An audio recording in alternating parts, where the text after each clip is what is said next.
Hermano, que el Señor les bendiga. Amén. Vamos a prepararnos ya a estudiar nuestro capítulo 12 del libro. Le invito a que me acompañe, que el que tenga el libro, página 153. Espero que haya leído el capítulo y ahí vamos a ver, como de costumbre, tal vez los principios más importantes del capítulo, un resumen de las ideas principales. Así que ahí como de costumbre tienen en la pizarra los 4 puntos en los cuales hemos dividido este capítulo.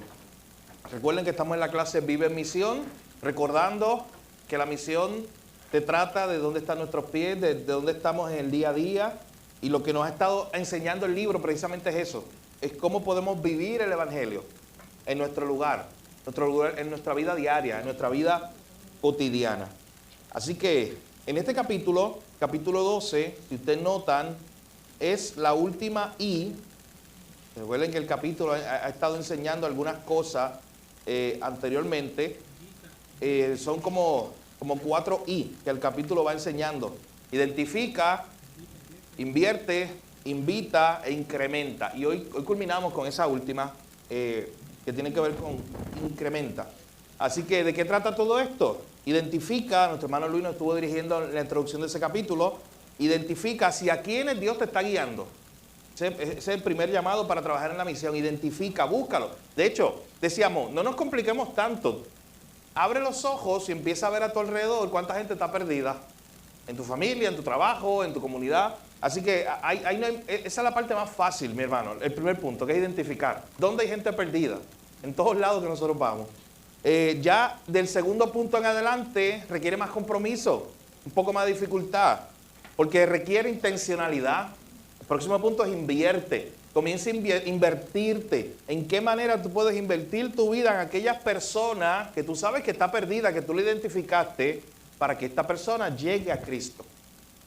Número 3, invita. Y ese es el punto, y ustedes lo estudiaron el pasado miércoles con el pastor Gardo, es el punto de lo que hizo Jesús con Zaqueo, esta invitación directa de Jesús. Invita. Y número 4, que es el punto que veremos hoy, incrementa. ¿Y de qué trata este último punto? Bueno, este último punto trata de una idea muy sencilla, de que cuando nosotros vamos a ser discípulos, tenemos que ir con un ADN ya integrado, con un chip en nuestra mente, de que este discípulo que yo estoy haciendo debe ser un hacedor de discípulos. Esa es la meta. De que yo me invierta en él y de que entonces él empiece a invertirse en otro. Esa es la meta del discipulado. Eso es lo que dijo Cristo cuando dijo vayan al mundo, Mateo 28, id y predicar el Evangelio a todas las naciones, hagan discípulos. Esa era la idea, como veremos en el día de hoy. Así que le invito a que me acompañe, como les decía, página 153. El autor comienza hablando de cuál es la meta. ¿Cuál es la meta de la misión? ¿Cuál es la meta de todo esto que hemos venido hablando hasta este punto? ¿Cuál es la meta de invertirnos en la gente, de hacer relaciones, de identificar a los que están perdidos, de hablarles el Evangelio? Miren lo que dice la página 153, voy a leer desde el párrafo primero. Dice, la meta de la misión no es solo tener una iglesia grandiosa, una célula o un grupo de discipulados. No es estar rodeado solamente de la misma gente para siempre, porque te gusta vivir la vida con ellos y ministrarlos. No es retener egoístamente lo que tienes. La vida en misión o la meta de la misión nunca se trató de eso. Nunca se trató de que creciéramos, si usted lo quiere ver de esta manera como tipo de ilustración, nosotros para arriba, como una gran torre, estilo Torre de Babel. La meta de la misión siempre fue extendernos hacia el lado, es extender el reino de Dios. La meta de la misión nunca es el reino propio tuyo, ni mío, ni de nuestra iglesia local. La meta de la misión siempre es el reino de Dios. Así que la meta de la misión no es tener una iglesia grandiosa o un grupo más grande. No son números. Escuche bien, mi hermano. Nosotros no estamos dando esta clase para que esto se llene. ¿Usted sabía eso? No estamos dando esta clase ni lo animamos a usted a ser discípulos en su trabajo, con su familia, para tener más números, como simplemente por el dato, por decirlo. Y éramos 10, mañana somos 30. No es el enfoque y no debe ser el enfoque. De hecho, ¿creen ustedes que los discípulos estaban preocupados por números? Estoy hablando de los discípulos en el libro de Hechos. Al contrario. ¿Sabes qué? Miren, ellos ni tenían idea de lo que iba a pasar. Y fue una gran sorpresa, eso explotó allí, fue una explosión lo que pasó. Predicaron el evangelio y miles de personas al momento llegaron, pero eso no era su preocupación. De hecho, Jesucristo nunca les enseñó ese ADN, Jesucristo nunca les dijo, oye, es que para que ustedes sean exitosos, mira, el número es 5,000, el número es 10,000, el número es 20,000. Si no llegan, no son exitosos. No, siempre el éxito se midió por la obediencia a la misión. Porque esta gente fuera obediente a la obra, a lo que Dios le había dado de hacer discípulos. De hecho, miren si ellos no estaban preparados, que cuando tú lees el libro de los Hechos, te encuentras el primer problema que se enfrentó la iglesia de Jerusalén.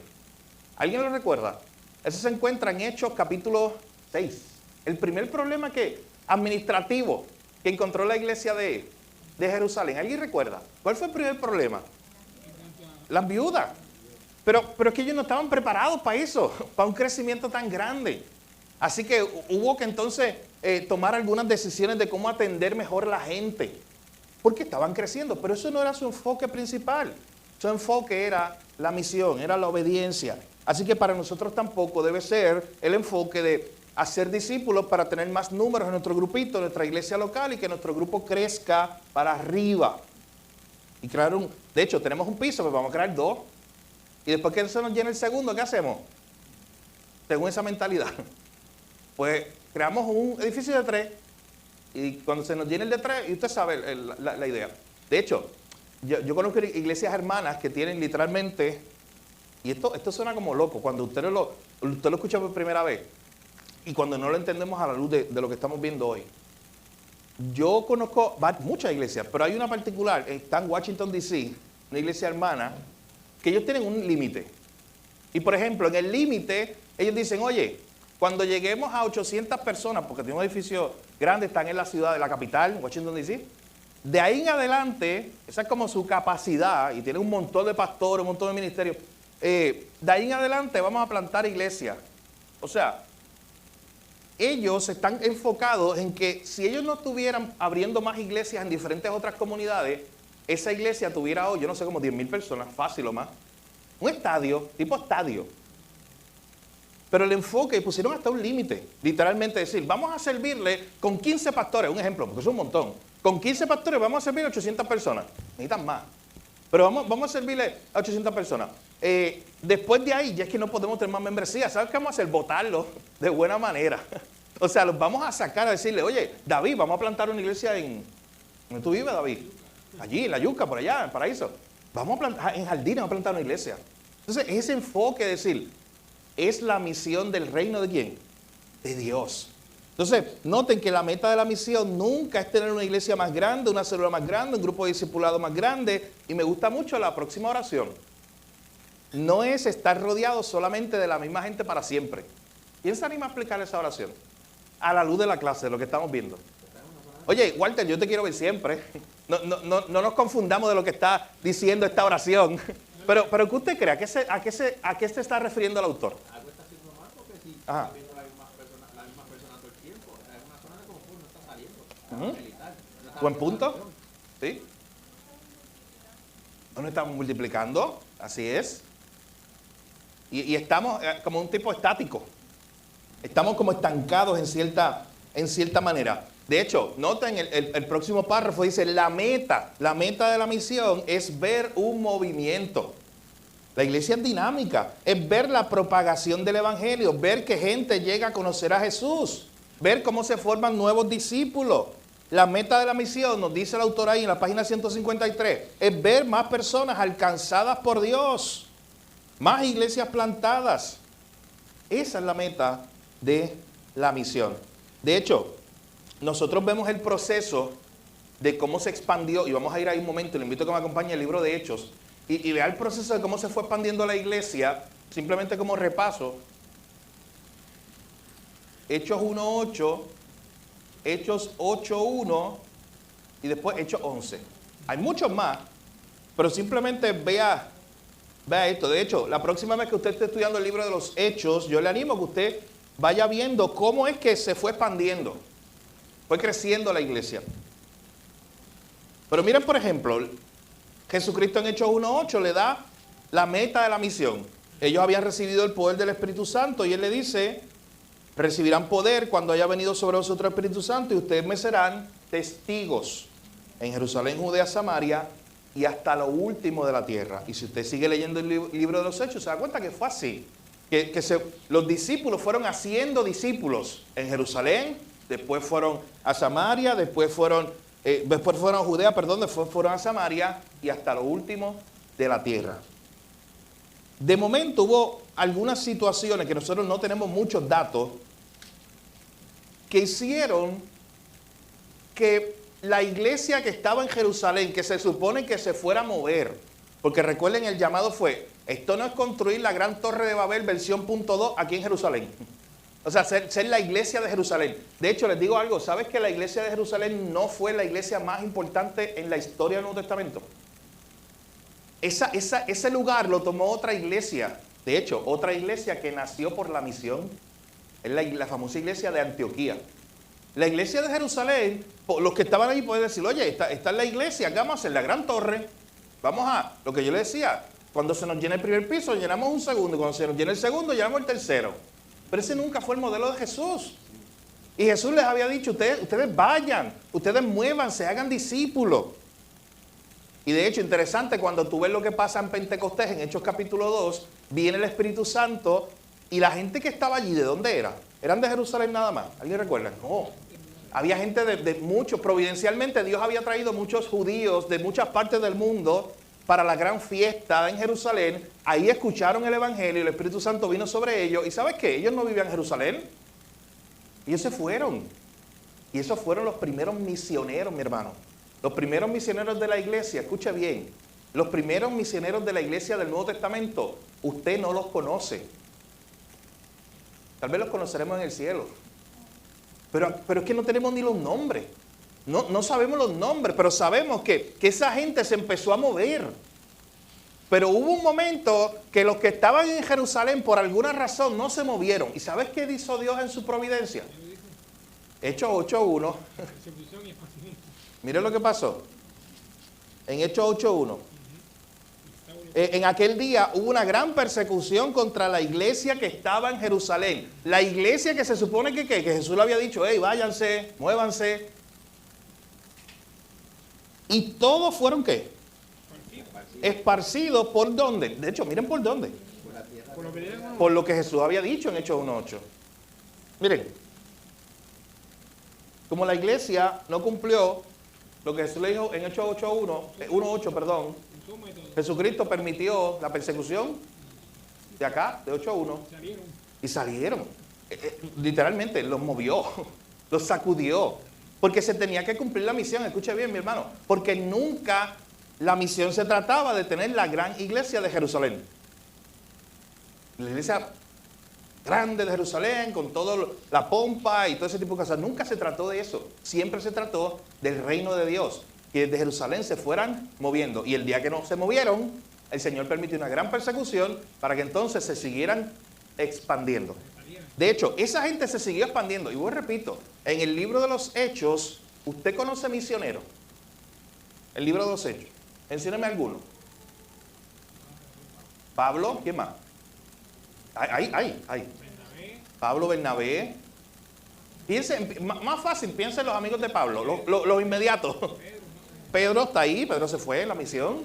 ¿Quién? Sila. Marcos, importante. Ese es el primer grupo. Timoteo, no se olvide de Timoteo. Tito. Son los primeros. Priscila y Aquila. Y después usted tiene que leer Romanos 16 para ver a Trifosa y a Julia y a toda esa gente. Me encanta citar este pasaje. Pero eran muchos, todos esos colaboradores. Pero ¿sabes qué? La mayoría, escucha bien, la mayoría no sabemos los nombres. Simplemente fueron gente como tú y como yo, hermanos creyentes, conocieron a Cristo, entendieron una gran comisión y ahora se tenían que ir y moverse de ciudad en ciudad. Y eso es lo que pasó. Miren conmigo ahora, el pasaje que quiero ver es de Hechos 11. Y cuando vemos Hechos 11, ya hasta este punto el evangelio se había expandido. Y miren lo que dice Hechos 11, versos 19 en adelante. Dice, ahora bien, los que habían sido esparcidos a causa de la persecución que hubo con motivo de Esteban, lo que acabamos de leer, pasaron, ¿a dónde ellos se movieron? Miren, pasaron hasta Fenicia, Chipre y Antioquía, no hablando a nadie la palabra de Dios, sino solo a judíos. Pero había entre ellos unos varones de Chipre y de Cirene, los cuales cuando entraron en Antioquía, hablaron también a los griegos, eran los gentiles, gente que no era judía, anunciando el evangelio del Señor Jesús. ¿Quiénes eran esa gente? Los varones de Chipre y de Cirene, no tenemos ni idea de esta parte del mundo, no los conocemos. Verso 21, y la mano del Señor estaba con ellos, y gran número creyó y se convirtió.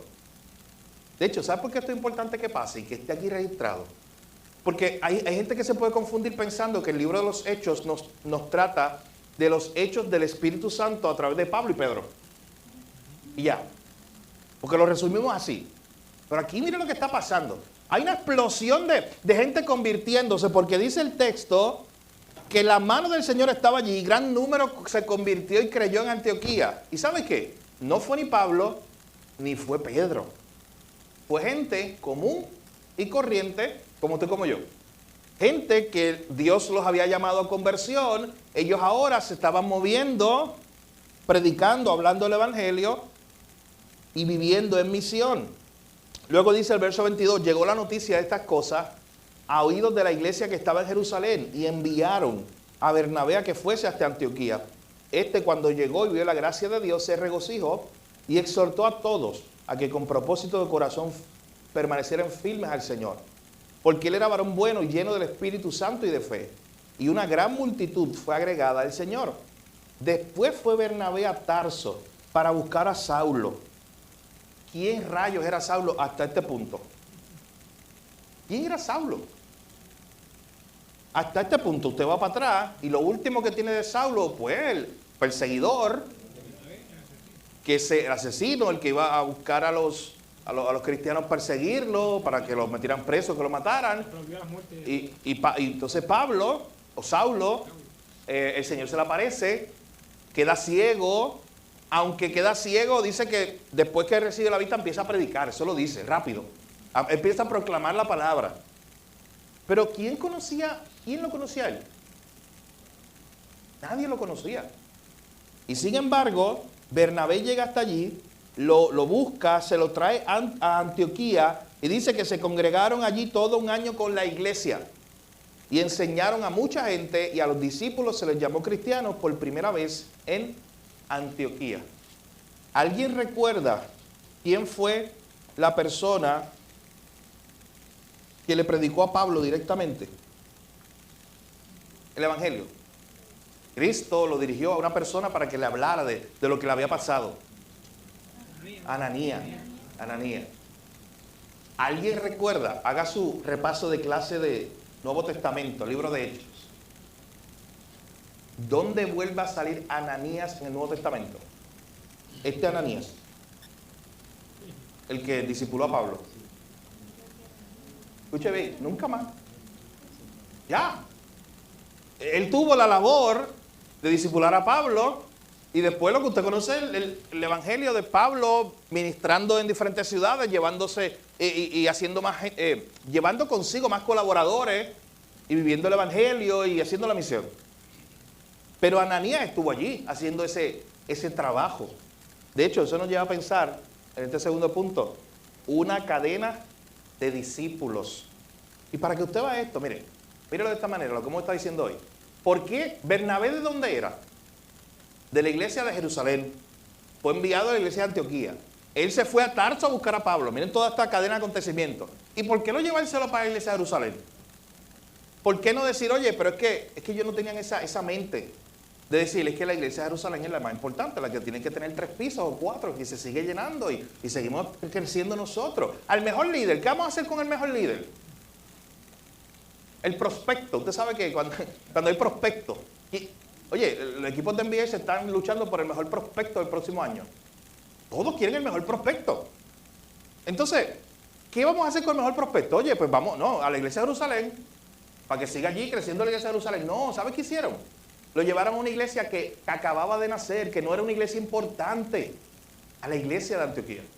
Y desde la iglesia de Antioquía empezó entonces este movimiento. Igual, tampoco fue para quedarse en Antioquía y hacer la iglesia de 3 pisos allí. ¿Qué hicieron desde Antioquía? Salieron y se esparcieron. Y así fue, mi hermano, que el evangelio se esparció porque siempre fue el diseño de Dios. Miren, si quieren verlo de esta manera, incluso hoy, la iglesia de Jerusalén y la iglesia de Antioquía, y con su edificio y todo, ¿dónde está eso? Digo hablando de la iglesia, el edificio original donde ellos se reunieron. Hay unos sitios arqueológicos identificados, pero son como 400 años después que nadie sabe si eso era allí. Así que en realidad nunca importó eso. Nunca importó el edificio, nunca importó que éramos la iglesia de Jerusalén, que éramos la iglesia de Antioquía. No. Lo que siempre importó fue el reino de Dios. Lo que siempre importó fue que el evangelio se siguiera expandiendo. Así es. Lo más importante era que más personas fueran alcanzadas por Dios. La iglesia de Jerusalén, usted nunca va a escuchar aquí. Lea el libro de los Hechos y reléalo otra vez. Y usted nunca va a encontrar algún celo, alguna carga de los pastores en Jerusalén diciendo, hey, cuidado con la iglesia de Antioquía. ¿Qué pasa con la iglesia de Antioquía? No puede seguir creciendo. Deténla. No pasa eso porque había un pensamiento del reino de Dios. Así que aquí nos dice que eso es lo que buscamos, más personas alcanzadas por Dios. Nuevos discípulos, nos dice ahí la página 153, tercer párrafo. Lo que buscamos es nuevos discípulos con fundamentos bíblicos. Levantar nuevos discípulos con fundamentos bíblicos sólidos. Enseñarles bien la palabra. ¿Y luego qué? ¿Quién ve esa oración ahí? Es la primera oración después que dice la multiplicación es la esencia de un movimiento. Los nuevos discípulos con fundamentos bíblicos sólidos que vamos a levantar, debemos ¿qué? ¿Qué dice ahí? Enviarlos ¿a qué? A repetir el proceso misionero de identificar, invertir e incrementar para que ellos ahora hagan lo mismo. Debemos estar orando, ya estoy en la página 154, debemos estar orando constantemente, nos dice el autor, para que Dios envíe obreros. A veces, mis hermanos, nosotros oramos por las misiones, pero sin unirnos nosotros a la misión. Es como algo como de lejos. Es como si eso tuviera que ver con otra persona y no conmigo. De hecho, usted sabe que Jesús dijo en algún momento, la mies es mucha y los obreros son pocos. Y de hecho le dijo a los discípulos que oren. Oren para que Dios envíe más obreros, ¿verdad? Y a veces nosotros oramos por los obreros, pero es como si estuviéramos pensando en Geraldo y en Carlos. No sé si me entiende. Señor, envía obreros, pero ya en mi mente está Geraldo y Carlos. Y eso está bien, eso tiene su lugar. Pero, Señor, envía obreros, envíame a mí. Señor, envía obreros. ¿Dónde yo puedo ser un obrero tuyo? ¿O cómo yo puedo ser un obrero tuyo donde estoy hoy? Esa debe ser la oración correcta. ¿Cómo yo puedo ser un obrero tuyo en el lugar donde estoy hoy, donde están mis pies? Así que, en primer lugar, el autor nos recuerda esto. ¿Cuál es la meta? Unirnos a la misión de Dios, hacer discípulos que hagan otros discípulos. Ese siempre fue el diseño, lo acabamos de ver, del Nuevo Testamento, la iglesia del Señor, que no estaba centrada en sí misma, que no quería crecer para arriba, sino que quería expandirse, porque era el reino, siempre se trató del reino de Dios. Número 2, desde la página 154 en adelante, y ya vimos algo de esto, una cadena de discípulos. Sí, Pairín. Ajá.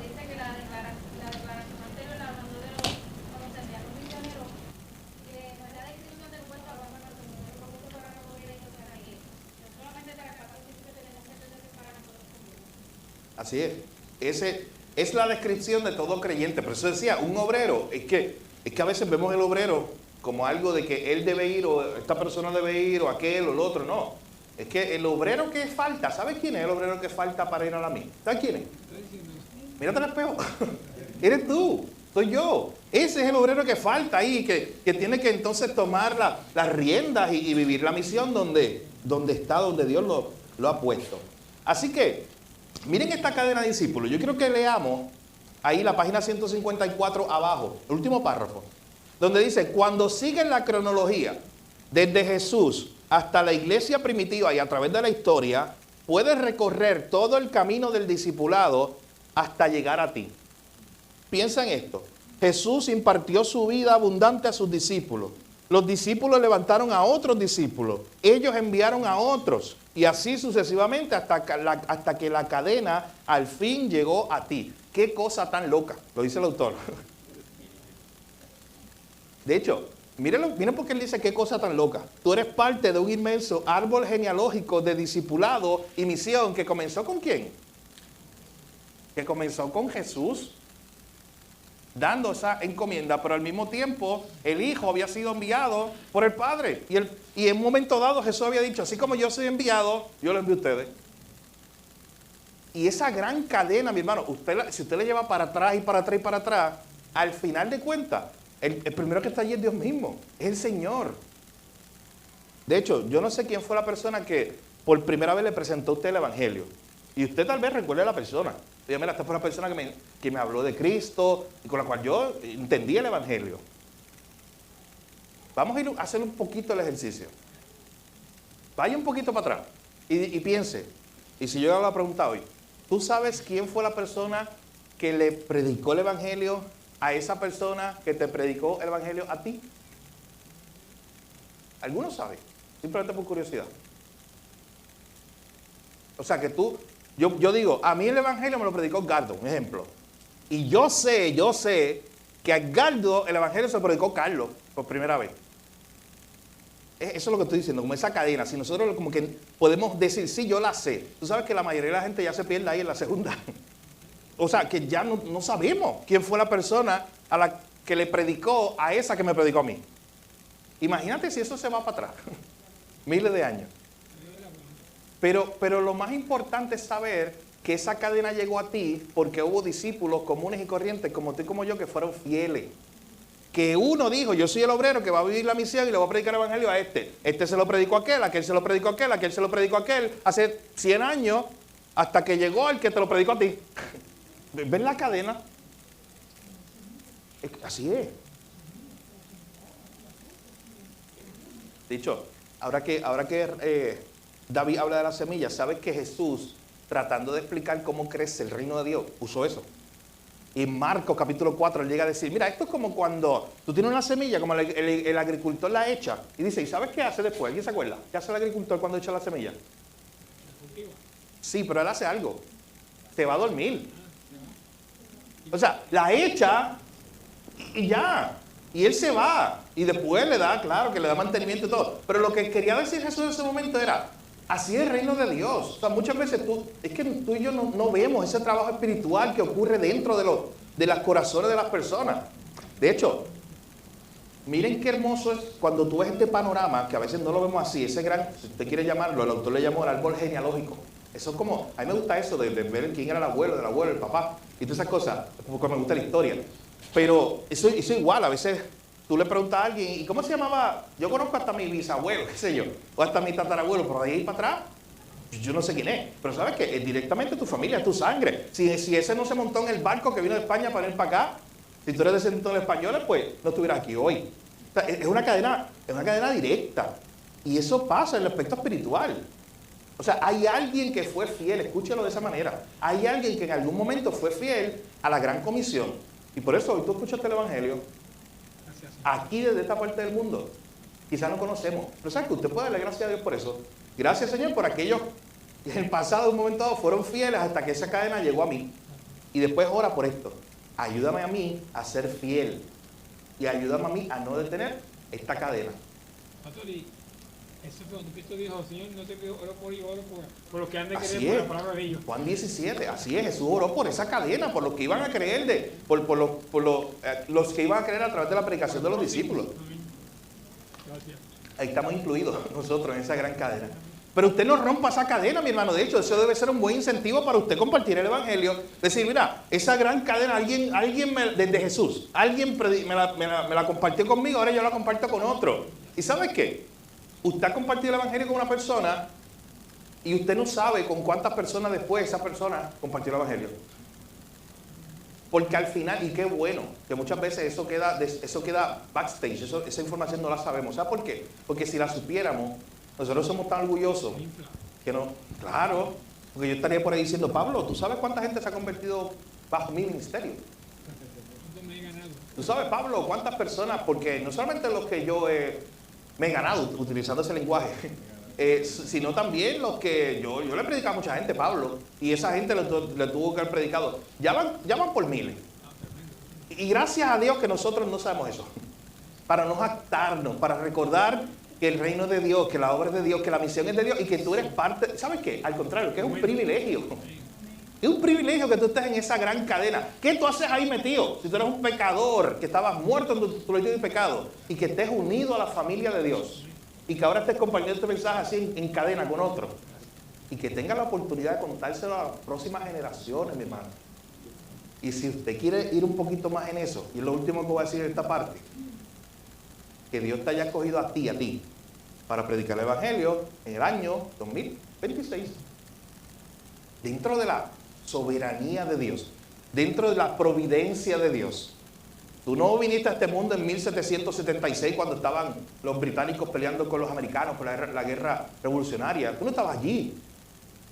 Tú estás aquí en este contexto, en este momento histórico, por un propósito específico. Y la pregunta es, ¿cómo en esta generación que te tocó y en esta generación que me tocó a mí, yo voy a seguir esa cadena de personas fieles, hombres y mujeres comunes y corrientes, fieles, que siguieron este mandato de hacer discípulos a todas las naciones? Miren lo que dice la página 155 arriba. Qué honor pensar en que tu vida bajo una misión continúa ese hilo del Evangelio hacia el futuro. Lo que estábamos diciendo. Esta clase de reflexión en el Evangelio te hará querer regalar lo que tienes en vez de aferrarte fuertemente a ello. Por eso, aunque tal vez quieras que ellos se queden en tu célula, en tu iglesia o en tu ciudad, para las personas que tú les predicas el Evangelio, al final crecerás hasta llegar a un lugar en que tendrás un gran deseo de ver gente siendo alcanzado por el Evangelio y entenderás que tú eres parte de hacer que ese deseo se haga realidad. El amor por Jesús y su misión te persuadirá para descubrir nuevos líderes alrededor tuyo, desarrollarlos en el Evangelio y enviarlos para que alcancen a más gente con las buenas nuevas, porque nunca se trató de nuestra propia misión, de nuestro propio reino.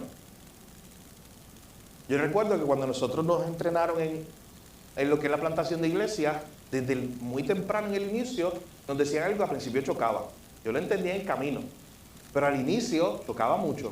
Y era la idea, ¿estás dispuesto? Era una pregunta, yo creo que no la hicieron en la primera clase, el seminario.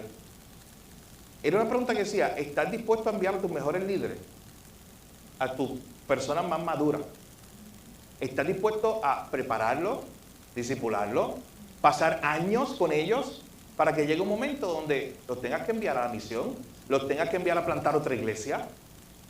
¿Y saben qué? Qué bueno que eso es un ADN que se fue formando desde el principio para decir, oye, pero es que yo tengo que estar dispuesto a eso porque es que no se trata de nuestro reino, no se trata de mi reino.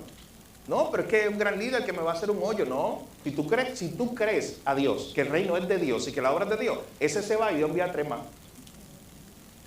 Y si tú crees lo que dice 2 Timoteo 2, Pablo le dice a Timoteo, busca hombres fieles, enséñale.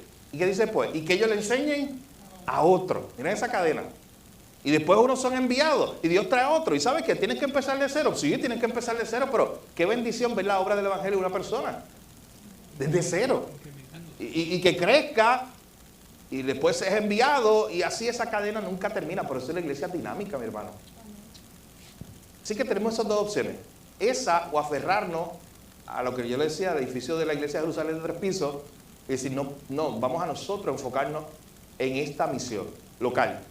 En vez de decir, vamos a enfocarnos en la misión de Dios, en el reino de Dios. Bien. Número 3, página 157. Ya el autor empieza a hablarnos ahí, ya a mitad de capítulo, de lo que él llama volviéndonos prácticos. Y él comienza a hablar ya de la práctica. ¿Cómo hacemos eso de llevar a la gente, a estas personas que nosotros le hablamos del Evangelio, que se convierten, cómo desde el inicio animarlos a que ellos tienen que hacer lo mismo? A que ellos ahora tienen que hacer discípulos. O sea, nosotros somos discípulos, míralo de esta manera. Somos discípulos que hacen discípulos para que hagan otros discípulos. Y esa cadena, ustedes pónganle 3 puntitos ahí, porque así debe ser. Dice la página 157, el primer párrafo, el paso práctico de incrementar consiste en empezar nuevamente el proceso de enviar gente para identificar, invertir e invitar a sus amigos y familia a nuevas comunidades. La meta, miren el último párrafo ahí, página 157, la meta es entrenar a la gente, a esos nuevos discípulos, también que tú podrías desaparecer y el ministerio continuaría sin ningún problema. Y eso es un buen recordatorio de que el reino no se trata de nosotros. De hecho, eso es un buen recordatorio porque la iglesia del Señor, ¿ha habido un pastor que ha estado por 2000 años pastoreando alguna iglesia? No. Bueno, el pastor de las almas, el pastor de pastores, Jesús. Porque es el pastor de la iglesia. Pero fuera de eso, no, porque es que miren, aun cuando hayan tenido un ministerio muy próspero, hablando en términos buenos de lo que eso significa, de muchos años de fidelidad al Señor y todo eso, pues que, qué sé yo, tuvo 60 años, 70, no sé la cantidad. Pues gloria a Dios por eso, pero ¿sabes qué? Llega incluso un límite humano que Dios puso, que es la muerte. Y ese pastor llegará un día donde ya no estará. Y esa es la idea. Tú sabes que a mí me anima mucho, por ejemplo, el saber que la iglesia de Charles Spurgeon tiene una historia muy antigua. Antes de Charles Spurgeon ser pastor ahí, esa era una de las iglesias, o la iglesia más importante de Inglaterra, mucho antes de él. Una iglesia que había tenido pastores, de los teólogos más importantes de la historia bautista, habían sido pastores ahí, en esa iglesia, Benjamin Kish, John Gill y muchos otros. Y un día le tocó a Spurgeon. De hecho, que cuando a Spurgeon originalmente le escribieron una carta y le dijeron que lo estaban invitando a él ir a ser considerado pastor, a la entrevista para que él sea pastor allí, él les escribió para atrás, no había teléfono, estamos hablando de 1800 tanto, era una carta. Él le escribió para atrás diciendo, oye, tal vez ustedes se equivocaron de persona, hay otro Spurgeon, es un apellido que hay otro que tiene, y es predicador tal vez, y lo dijo genuino. Porque esa era una iglesia muy conocida en el lugar. Cuando otra vez lo buscan y dicen, no, eres tú la persona que estamos buscando para entrevistarla como pastor. Y él comienza a pastorear y él tiene un ministerio muy fructífero allí, en Londres. De hecho, se convierte en la iglesia más grande protestante del mundo en su época. ¿Sabes qué? Y algo que a mí me llama mucho la atención. Charles Spurgeon murió y después que Charles Spurgeon murió, la iglesia prevalece y la iglesia se quedó y vino otro pastor. ¿Usted lo conoce? ¿Alguien lo conoce? ¿Verdad que no? Nadie. Cuando lee el libro de historia, y después vino otro pastor, y después vino otro. Pero mira, fueron fieles al Señor allí. Y qué bueno, y qué buen recordatorio. La pregunta es, en mi caso, aquí, los años que yo tenga sirviendo, no como pastor nada más, porque esa pregunta te invito a que te la hagas tú también como miembro de esta iglesia. La pregunta es, los años que tú estés aquí sirviendo, la posición que sea o de la forma que sea, ¿cómo los vas a aprovechar o cómo los vas a usar? ¿Vas a vivir la misión del Evangelio? Recordando que no se trata de nosotros, recordando que un día ya nosotros, ninguno estará, si Cristo no viene antes, ninguno estará, pero la misión del Señor seguirá, porque es la misión de Él. Así que el autor nos invita a recordar eso, a recordar que el reino no se trata de nosotros. De hecho, por eso él empieza a hablar en la página 158 de la importancia de hacer discípulos, que hagan discípulos de esa cadena de enseñarle a otros. Y este es el famoso proceso de delegar. Él lo explica ahí en la página 158. Noten cómo lo explica. Él dice, yo hago, primer paso, yo hago y tú observas. Él dice, en esta etapa tú estás guiando a otros, ellos simplemente están siendo guiados y discipulados. ¿Qué es esto? Algo tan simple como cuando tú quieres enseñarle a otro a compartir el Evangelio, por ejemplo. Y tú un día sales y esa persona va contigo y así comienza esta persona a compartir el Evangelio. Yo hago y tú observas. Segundo, yo hago y tú ayudas. Tercero, tú haces y yo ayudo. Ahora las cosas van cambiando. Cuarto, tú haces y yo simplemente observo hasta que tú estás listo. Y me encanta el último punto. Tú haces y otro observa. Noten que eso viene otra vez, todo comienza otra vez. Ahora tú estás listo para hacer lo mismo con otro. Pregúntatelo de esta manera. Hasta este punto, ¿alguien te enseñó a orar? ¿Alguien te enseñó a leer la Biblia? ¿Alguien te enseñó lo que tú sabes de Jesús hoy? Mucho de lo que tú sabes de Jesús hoy. La pregunta es, ¿tú lo has hecho por otro? ¿Te has tenido la oportunidad de enseñarle a otra persona quién es Jesús? ¿O enseñarle a orar, o enseñarle a leer la Biblia? ¿Has tenido esa oportunidad? Así es que nos dice el autor que así es que desarrollamos un movimiento intencionalmente de misioneros comunes, enviándolo a alcanzar a otros por medio del poder del Espíritu Santo. Yo quiero terminar con esto, la página 160, cuando se acaba el capítulo. El autor dice lo siguiente, página 160, literalmente el último párrafo. De hecho, lo que él está hablando, si usted lo leyó,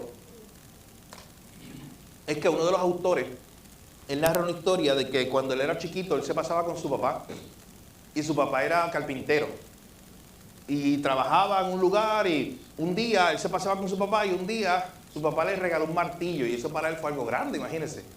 Que su papá, a quien él admiraba y quería aprender de él, pues le regalaron un martillo. Así que cuando a él le tocó martillar su primer clavo, el primer cantazo no dio, no era diestro. El segundo cantazo le llevó un dedito al nene. Y el tercer cantazo cogió el clavo y lo dobló. Así que hizo un reguero allí. No estaba preparado, no era diestro, pero al menos él quería aprender. Y él usa una imagen, una ilustración, él dice, ¿sabes qué hizo mi papá? Obviamente en vez de burlarse, ¿sabes qué hizo mi papá? Aguantó la mano donde me había dado el golpe y me dijo, vente, yo lo hago y tú me ves. Y empezó él a golpear. Y le dijo, tranquilo que yo estoy a cargo, yo estoy aquí. Y empezó él a hacer el trabajo. Hasta que entonces este jovencito, claro, algún día él iba a aprender él mismo. Pero sabiendo que su papá estaba ahí y que el trabajo se iba a hacer. Entonces él utiliza esta ilustración para hablar acerca de Dios y dice, mira, Dios nos habla de una idea similar. Tiene la página 160, último párrafo. Es su misión, es su obra. Y Dios mismo nos extiende la gran invitación de poder ir a trabajar con nuestro papá, de poder ir a trabajar con él. Y qué bueno, mi hermano, que la carga principal no la tienes tú. Esa carga de que todo quede bien, que la gente se convierta. Qué bueno que esa carga no la tenemos nosotros. Qué bueno que el trabajo de nosotros es, ve, habla el Evangelio, vive el Evangelio, donde quiera que estés. La obra de salvación es del Señor. La hace Él, nosotros no podemos hacerla. Qué bueno que nosotros podemos descansar en eso. Y qué importante es este recordatorio, mis hermanos. Nos quedan 10 minutos y quiero hacer un último ejercicio, y es pensar en un pasaje de Lucas capítulo 10, donde los discípulos tuvieron que recordar esto que estamos hablando ahora mismo, que la obra no es de ellos. Y quiero cerrar con esto. Lucas capítulo 10, vaya conmigo allá un momento, los últimos minutos que nos quedan. Y vea lo que pasa. Al principio de Lucas capítulo 10, ¿qué tenemos? La famosa misión de los 70. Dice, después de estas cosas, estoy leyendo del verso 1, Lucas 10, designó el Señor también a otros 70, a quienes envió. Noten la idea, Él los envió de 2 en 2, a toda ciudad y lugar a donde Él había de ir. Y les decía, la mies a la verdad es mucha, mas los obreros pocos. Por tanto, rogad al Señor de la mies que envíe obreros a su mies. Y he aquí, yo los envío como corderos en medio de lobos. No lleven bolsa, ni alforja, ni calzado, y a nadie saluden en el camino. En cualquier casa donde entréis, primeramente digan, paz sea esta casa. Y si hubiera allí algún hijo de paz, vuestra paz reposará sobre él, y si no, se volverá a vosotros. Y posad en aquella misma casa, comiendo y bebiendo lo que les den, porque el obrero es digno de su salario. No os paséis de casa en casa. En cualquier ciudad donde tú entres y les reciban, coman allí lo que les pongan delante. Y salen a los enfermos que allí haya y díganles, se ha acercado a ustedes el reino de Dios. Pero en cualquier ciudad donde entren y no los reciban, salgan por sus calles diciendo, aún el polvo de vuestra ciudad que se ha pegado a nuestros pies, lo sacudimos contra ustedes. Pero estos sepan que el reino de Dios se ha acercado a ustedes. Y yo les digo que en aquel día será más tolerable el castigo para Sodoma que para aquella ciudad. Miren lo que hace Jesús. Jesús simplemente está enviando a sus discípulos. Él escoge 70 y los envía a diferentes ciudades y les da algunas instrucciones para proclamar el Evangelio. Llega un momento donde el autor sigue hablando de otras cosas, hasta que en el verso 17 se nos narra cuando esos 70 que fueron enviados, esos 70 misioneros, regresaron. Y miren el reporte. Volviendo los 70, ¿cómo ellos llegaron? ¿Qué dice el verso? Con gozo diciendo, Señor, aún los demonios se nos sujetan en tu nombre. Y hasta este punto, uno diría, oye, pues está bien. ¿Por qué Jesús no les da una palmadita en la espalda y le dice, tremendo trabajo? Y ya, y se acaba la historia y punto. Jesús no hace eso. Mira lo que hace Jesús. Jesús les dice, verso 18, yo veía a Satanás caer del cielo como un rayo. He aquí, yo les doy potestad de hollar serpientes y escorpiones y sobre toda fuerza del enemigo y nada os dañará. Entonces le dice, oye, ustedes tienen toda esa potestad. Y de guerra espiritual sé yo. Ustedes se están jactando, ¿por qué? Porque algunos demonios se les someten, pero yo vi la caída de Satanás. Pero él dice después, mire el verso 20 es clave. Pero no se regocijen de que los espíritus se os sujetan. Hay algo más grande por lo cual ustedes se ven regocijar. Y es que vuestros nombres estén escritos en los cielos. Miren qué impresionante. ¿Cómo Jesús termina recordándole a esta gente? No se jacten ninguno de ustedes. El reino no es de ustedes. Esto no es para gloria de ustedes. Esto no es para que ustedes anden por ahí jactándose de lo que ustedes pudieron hacer para el reino de Dios. Porque Jesús conoce los corazones de ellos. Y Jesús sabía que lo que había era jactancia. Oye, hasta los demonios se nos sujetan. Con orgullo. Y por eso Jesús aprovecha esta ocasión para enseñarle. Y dice, mira, más que ustedes jactarse de eso, de lo que ustedes hacen. Sí, yo les di autoridad. Sí, eso es verdad. Noten que Jesús no está diciendo que eso no es verdad. Está diciendo, sí, eso es verdad. Ustedes tienen una autoridad. Ustedes están haciendo un trabajo que hasta los demonios huyen. Pero más que jactarse de eso, ustedes jáctense de que ustedes son hijos de Dios. De que ustedes son fieles siervos del Señor. Que están trabajando en la obra del Señor. Y es un buen recordatorio ese pasaje, mi hermano. Que no se trata de lo que nosotros hagamos para el reino de Dios. Para la misión de Dios, no. Primero la misión es de Él, se trata de Él, y que si yo me voy a regocijar en algo, como le decía ahorita, no es en los números, no es decir, es que Pablo son tantos y miles de personas que se han convertido en mi ministerio. Es llevarlo todo al Señor, darle la gloria a Él. Decirle, qué bueno que el Señor ha salvado a miles, a cientos de personas, y que tú y yo hemos sido parte, afortunados, de que Dios nos haya dado el privilegio de ser parte de su obra en estos tiempos, de que Dios nos haya llamado a colaborar con Él. Mi hermano, eso no debe dejar de impresionarnos. Lo que Pablo decía, somos colaboradores de Dios. Dios no necesita ayuda. ¿Qué ayuda necesita Dios? Ninguna. Pero nos ha dado un privilegio de nosotros ser colaboradores suyos en compartir el mensaje más grande que ha conocido el universo y la humanidad, que es lo que hizo Cristo allí en la cruz. Así que damos gracias al Señor por este tiempo escuchando o estudiando el capítulo 12. Le invito a seguir leyendo el libro para seguir preparándonos. Ya pronto, de hecho, el próximo domingo, les voy a presentar los próximos 2 libros que tenemos, porque ya este se acaba. Bueno, falta un capítulo, pero en realidad hay una sección adicional que se le añade, porque este libro está conectado con un tratado que usted lo ha visto por ahí, lo tenemos atrás, que es de unos círculos, que se trata precisamente sobre Vive en Misión. Así que vamos a aprovechar la ocasión para que usted vea de qué se trata. Es como una forma de predicar el Evangelio. De hecho, en el último capítulo él lo explica también. Una forma muy fácil de predicar el Evangelio o compartir el Evangelio con alguien. Así que todavía le quedan algunas clases a este libro, aunque le queda un capítulo. Pero ya le anuncio, y desde el miércoles usted verá el anuncio en la pantalla y podrá alistarse o hacer la lista con María o con Rose para los próximos libros. Nuestras próximas 2 clases, una es de hermenéutica, interpretación bíblica, y otra es de eclesiología. La primera, vamos a utilizar un libro que se llama Antes de abrir tu Biblia. Esa es la próxima clase que vamos a tener aquí. Un libro muy bueno acerca de cómo estudiar la Biblia, literalmente cómo prepararnos para estudiar la Biblia. Y el próximo es Una iglesia conforme al corazón de Dios, de Miguel Núñez, que es el próximo libro que vamos a tener. Y estoy hablando de los próximos meses, porque primero tenemos entonces este libro de Antes de abrir tu Biblia, recordando principios para estudiar la palabra, y luego tenemos ese libro recordando lo que es la iglesia, cómo seguir viviendo como iglesia según el diseño de Dios. Así que el domingo recibirá más detalles acerca de eso, pero si usted quiere adquirir los libros, pues acérquese a la hermana María o a Rose el domingo para que ya se vayan a apuntar. Bien, mis hermanos, vamos a orar para terminar esta parte de la clase y seguir con el tiempo de oración como iglesia. Señor, gracias te damos. Gracias nuevamente por el tiempo que nos da de estar juntos. Gracias porque nos permite recordar estas verdades de tu palabra. Nos permite recordar que somos misioneros llamados, Señor, para que llevemos tu palabra, para que hablemos de ti a otros, para que mostremos tu evangelio, Señor, en donde quiera que vayamos. Ayúdanos a hacerlo recordando que la misión no se trata de nosotros, que no es el reino de nosotros, sino que se trata de ti, Señor. Ya el reino tiene un rey y eres tú, no somos nosotros. Ayúdanos a recordar y ver esto como un privilegio. Aprovechamos para darte gracias, Señor, por esa gran cadena de hombres y mujeres fieles que compartieron el evangelio a través de toda la historia.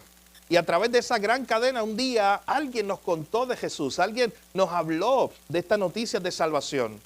Hoy, Señor, tenemos estas noticias de salvación. Permítenos no romper esa cadena, sino que podamos transmitirlo a otros, que podamos enseñarle a otros, Señor, este mensaje de que solamente en ti hay esperanza, salvación y vida eterna. Gracias, Jesús. En tu nombre oramos. Te pedimos todo. Amén.